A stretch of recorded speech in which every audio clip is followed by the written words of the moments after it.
Filho do céu, Filho do céu, teu amor me faz vencer, teu amor me faz dizer, sou filho do céu, filho do céu, filho do céu, teu amor me faz vencer, teu amor me faz dizer, sou filho do céu. Revestido de tua glória, consagrado a ti, Senhor, território santo eu sei que sou. Viverei para proclamar, do céu eu sou, filho do céu, filho do céu. Teu amor me faz vencer, teu amor me faz dizer, sou filho do céu, filho do céu, filho do céu. Teu amor me faz vencer, teu amor me faz dizer, sou filho do céu. Revestido de tua glória, consagrado a ti, Senhor, território santo eu sei que sou. Viverei para proclamar, do céu eu sou. Viverei para proclamar, do céu eu sou. Muito boa noite, é com muita alegria que nós começamos mais um programa Direção Espiritual. A identidade cristã nos posiciona no tempo, na história, como legítimos representantes de Jesus, o Cristo. Viver a identidade é a gente, de alguma maneira, ter um referencial de quem a gente é e, a partir de saber quem a gente é, descobrir o que a gente deve fazer. Há sempre um ser que antecede o que faz. Isso é identidade. Assim como o médico. Ele é um homem, tem uma história e faz da medicina um exercício de ser. Não é verdade? Mas antes dele ser o médico, ele é aquele menino que foi educado lá no interior, ou foi aquele menino que cresceu na capital, filho de fulano, filho de cicrano, irmão de tal, daquele, deste. Há um ser que foi construído, há uma identidade que ele não perde. Ainda que a medicina o leve para conquistar muitos lugares do mundo, ele sempre terá uma raiz no ser.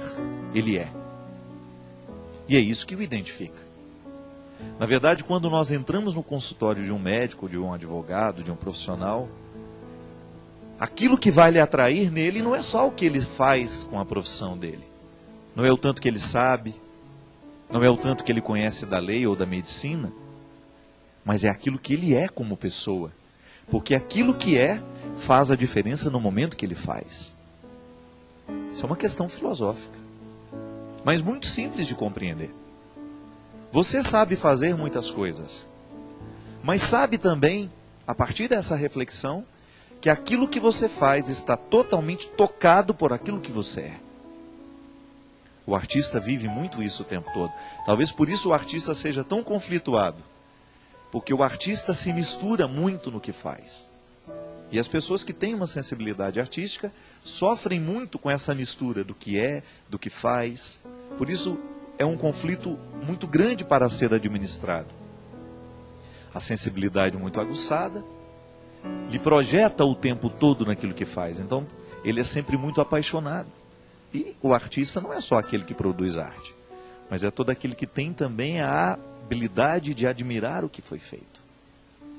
Li uma frase muito bonita essa semana, de um autor que agora eu não me recordo o nome. Estava até no perfil de alguém lá no Twitter, dizendo assim: o espelho nos mostra o rosto e a arte nos mostra a alma. Toda vez que a gente está diante de uma obra de arte, de alguma maneira a nossa alma se revela, porque ela provoca a nossa sensibilidade, provoca o que a gente é. E sabe que eu fico pensando que na vida nós somos muito carentes de situações que provoquem o nosso ser.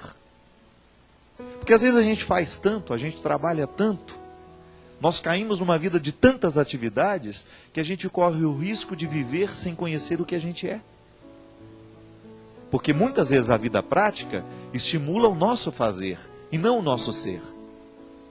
E é por isso que eu preciso ter os meus momentos de cultivar quem eu sou. É por isso que as religiões nos ensinam a meditação, o silêncio, a oração, a contemplação.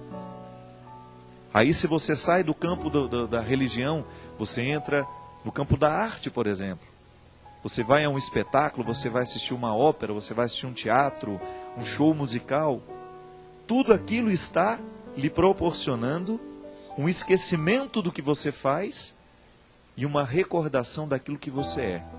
A boa música nos faz mergulhar no contexto do ser. E é por isso que a nossa maturidade humana depende dessas visitas que nós fazemos ao ser. Porque é no ser que a gente modifica o que faz. Não adianta você querer modificar a sua ação se você não modificou a raiz que provoca essa ação. É muito mais profundo. Não adianta nada você tentar mudar uma atitude concreta e prática se você não modifica o motivo da atitude que está no ser. O ser é a casa de todos os motivos, não é? O amor nasce no ser. É por isso que aquilo que a gente realiza, os nossos gestos de amor, eles estão diretamente ligados ao nosso ser que ama. É por isso que o coração, quando ele está acostumado a amar, quando o ser se projeta sempre para a solidariedade, para o amor, para a fraternidade, ele vai ter muita facilidade de fazer o bem. Porque de alguma maneira ele já está orquestrado por um motivo maior, interior, que o radica naquela situação. O gesto que eu faço, ele pode ser até bonito, pode ser até bondoso, mas pode não ter amor. Por quê? Porque falta muitas vezes uma conexão entre o meu coração e o meu gesto. Essa música fala: eu sou filho do céu. Essa é a antropologia cristã. Ao me ensinar, a igreja me ensina isso. Que na história, no tempo, no dia de hoje, no cotidiano que hoje eu enfrento, eu sou convidado a legitimar a presença de Jesus na história. E que o meu ser é o lugar da conversão. É aqui, no meu pensamento, na minha atividade cerebral, nos meus motivos intelectuais, é aqui onde o meu coração bate, onde todos os meus sentimentos são processados, onde as minhas sensações também existem e me ajudam a ser quem eu sou, que a primeira dimensão do cristianismo se forma. É a formatação cristã, poderíamos usar um termo moderno, né? Quando você formata o seu computador, o que você faz? Você o transforma, você o retira, você limpa tudo aquilo que estava lá e você o projeta para um novo tempo. É o que o batismo faz com a gente. Ele nos retira de uma condição antiga e nos formata para uma vida nova. Então, a partir do meu batismo, eu estou mergulhado neste novo jeito de ser de Jesus. Então, antes de fazer o que Jesus faz, eu sou convidado a ser quem Ele é. Essa é a ousadia da proposta cristã, para mim, para você. E ao dizer que eu sou filho do céu, eu estou assumindo na minha vida o compromisso de ser com Jesus. E aí, naturalmente, eu vou ter os mesmos gestos que Ele tem, as mesmas atitudes. Mas a palavra primeira é ser. Eu sou cristão. E porque sou cristão, as minhas atitudes nascerão naturalmente cristãs. Naturalmente é uma palavra difícil, né? Porque nem sempre é natural o nosso gesto cristão. Mas é porque falta a conversão do ser.